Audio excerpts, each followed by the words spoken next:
Breaking news mga bossing! Dalawang malaking balita ang pag-uusapan natin ngayon na sigurado may epekto sa magiging takbo ng NBA season. Una, ang Denver Nuggets ay nakatakdang kunin si DeMar DeRozan. At ikalawa, si Klay Thompson naman ay inaasahang lilipat sa Miami Heat matapos ang buyout niya sa Dallas Mavericks.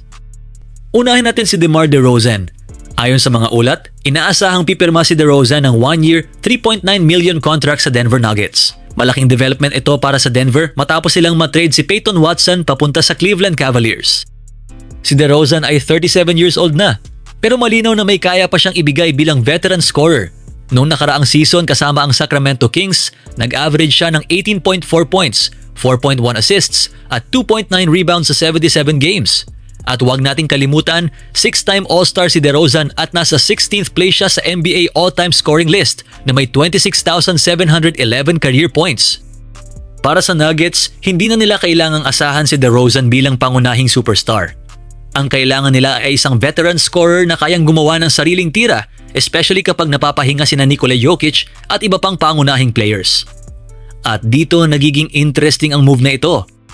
Nawala sa Denver si Peyton Watson, kaya kailangan nilang dagdagan ang wing depth.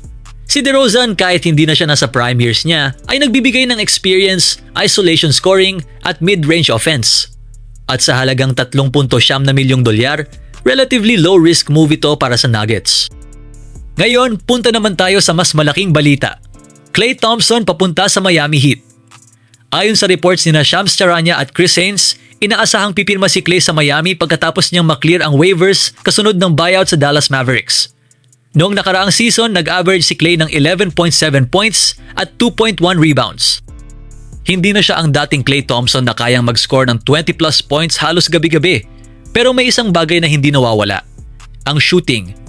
Fourth all-time si Klay sa NBA sa 3-pointers made, kaya kahit bumaba ang scoring production niya, malaking value pa rin ang spacing na dala niya. At isipin ninyo ang potential lineup ng Miami. May Giannis Antetokounmpo na isang dominant force sa loob, may Bam Adebayo, at ngayon ang magkakaroon sila ng isang elite level shooter na kailangan bantayan ng defense sa perimeter. Ito ang malaking bagay kay Klay. Kapag nag-drive si Giannis at dumoble ang depensa, maaari na sa corner si Klay. Kapag nag-post si Bam at nag-collapse ang defense, pwedeng lumabas ang kick-out pass kay Klay. At kapag kailangan ng Miami ng isang veteran na may championship experience sa isang crucial possession, nandiyan si Thompson. Siyempre, hindi ibig sabihin nito na automatic contender na ang Miami. May malaking tanong pa rin tungkol sa consistency ni Klay, defense niya at kung gaano karami ang minutes na kaya niyang ibigay sa edad na 36. Kaya dalawang magkaibang veteran moves ang nakikita natin dito. Ang Denver ay kumukuha kay DeRozan para dagdagan ang scoring at veteran depth matapos mawala si Peyton Watson. Samantalang ang Miami naman ay kumukuha kay Klay Thompson para bigyan si Giannis at Bam ng mas maraming spacing. At ang tanong ngayon, alin sa dalawang veteran additions ang mas malaking impact sa bagong season? Si DeRozan ba ang magiging missing piece ng Denver?